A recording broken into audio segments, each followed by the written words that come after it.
ఈరోజు శ్రీకాకుళం జిల్లాకు సంబంధించి జెడ్పీటీసీలను, ఎంపీపీలను, మున్సిపల్ చైర్పర్సన్లను అందరినీ కూడా ఇక్కడికి ఆహ్వానించడానికి, మీతో కాస్త టైం గడపడానికి ప్రధానమైన కారణం ఏమిటి అనేది కొద్ది గొప్ప మీ అందరికీ కూడా అవగాహన ఉంటుందని.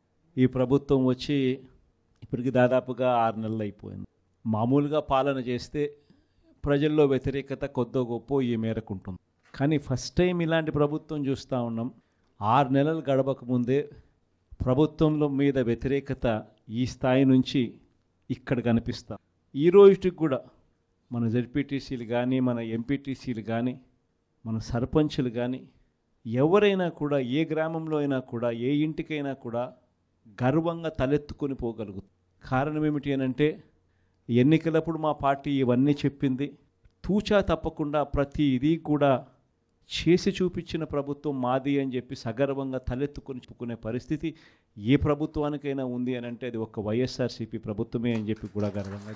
నిజంగా దాని క్యాంపెయిన్ మనం ఎంత తీవ్రమైన క్యాంపెయిన్ జరిగింది అన్నది ఒకసారి గమనించినట్లయితే, ఏ ఇంటికి ఎవరు పోయినా కూడా తెలుగుదేశం వాళ్ళు, తెలుగుదేశం ఎమ్మెల్యే నుంచి, తెలుగుదేశం కుటుంబ సభ్యుల నుంచి, తెలుగుదేశం పార్టీ కార్యకర్తల దగ్గర నుంచి ఎవరు పోయినా కూడా ప్రతి ఇంటికి వాళ్ళు చెప్పిన మాట, ఇంట్లో ఎవరు కనపడినా కూడా, చిన్నపిల్లలు కనపడితే స్టార్ట్, నీకు 15,000, నీకు 15,000, నీకు 15,000, సంతోషమా?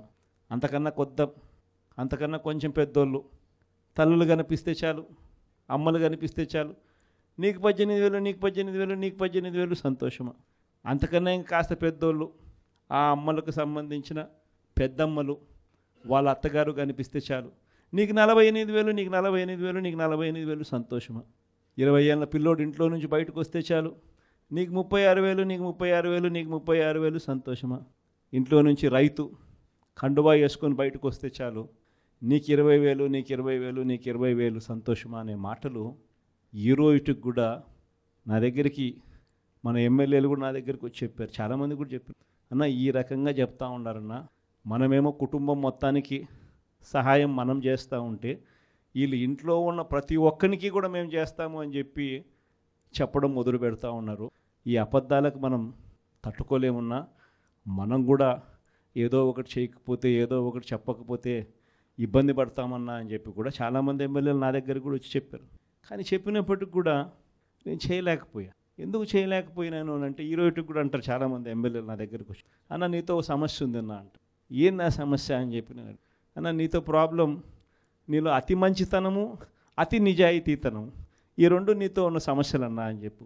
వాస్తవమే, అతి నిజాయితీతనము, అతి మంచితనము, ఈ రెండు బహుశా నాకున్న ప్రాబ్లమ్సే కావచ్చేమో.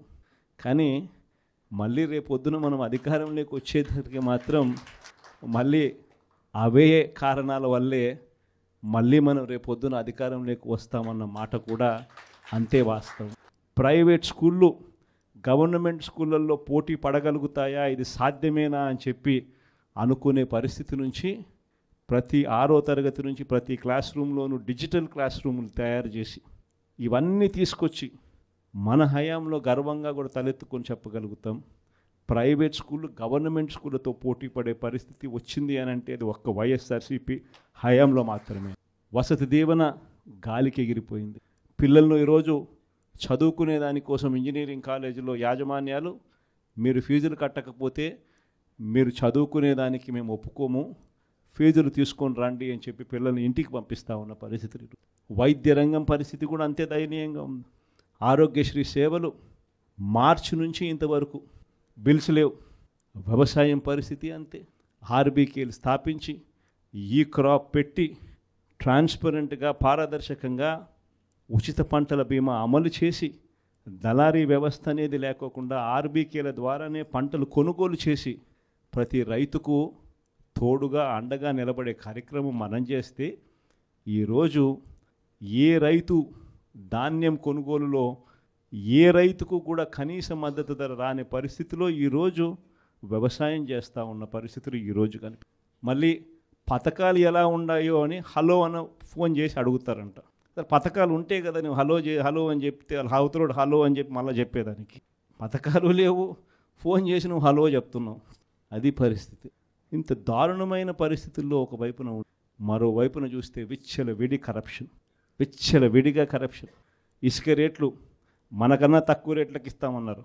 ఈరోజు చూస్తే కనీసం ఆ రోజు రాష్ట్ర ప్రభుత్వానికి కనీసం ఖజానాకు డబ్బులు వచ్చేటివి. ఈరోజు రాష్ట్ర ప్రభుత్వానికి రూపాయి కూడా డబ్బు ఆదాయం రాకపోగా ఇసుక రేట్లు చూస్తే డబల్. ఈరోజు మద్యం పరిస్థితి చూస్తే గవర్నమెంట్ నడిపే మద్యం షాపులు పూర్తిగా రద్దు. ప్రతి గ్రామంలోనూ వేలం వేసి బెల్ట్ షాపులు 2 లక్షలు 3 లక్షలు అని చెప్పి వేలం వేసి మరీ బెల్ట్ షాపులు నడుపుతూ ఉన్నారు. 6 నెలలు అయిపోయింది. ఇక మనం కూడా ప్రజల తరపున నిలబడాల్సిన సమయం వచ్చింది అని చెప్పి గట్టిగా కూడా మళ్ళీ చెయ్యి కలిపి పనిచేయాలి అని చెప్పి చెప్పడానికి మళ్ళీ మిమ్మల్ని అందరినీ రమ్మని చెప్పడం. నా ప్రోగ్రాం సంక్రాంతి తర్వాత నా ప్రోగ్రాములు కూడా జిల్లాల్లో స్టార్ట్. నేను కూడా సంక్రాంతి అయిపోయిన తర్వాత జనవరి 3వ వారం నుంచి, జనవరి చివరిలోనో జనవరి 3వ వారం నుంచో నా ప్రోగ్రాములు కూడా జిల్లాల్లో స్టార్ట్ అవుతాయి. నేను కూడా ప్రతి జిల్లాలోనూ అక్కడే నిద్ర చేస్తాను. ప్రతి బుధవారం ప్రతి గురువారం ఒక్కొక్క పార్లమెంట్లో 2 రోజులు 2 రాత్రులు అక్కడే పడుకుంటా. 3 రోజులు 3 నియోజకవర్గాలు, మరుసటి రోజు గురువారం మరో 4 నియోజకవర్గాలు కార్యకర్తలతోనే మమేకమయ్యే కార్యక్రమాలే చేస్తాం. ప్రోగ్రాం పేరు కూడా కార్యకర్తలతో జగనన్న పార్టీ బలోపేతానికి దిశ నిర్దేశం అనే ప్రోగ్రాంతోనే ఆ ప్రోగ్రాంలో కూడా అడుగులు ముందుకు. ఆ ప్రోగ్రాం జనవరి 3వ వారంలో నా ప్రోగ్రాంలు స్టార్ట్ అయ్యేసరికి మీరంతా మీరేం చేయాలి అనే కార్యక్రమం కూడా చెప్పడానికి కూడా ఈరోజు మిమ్మల్ని అందరినీ కూడా ఇక్కడికి ఆహ్వానించడం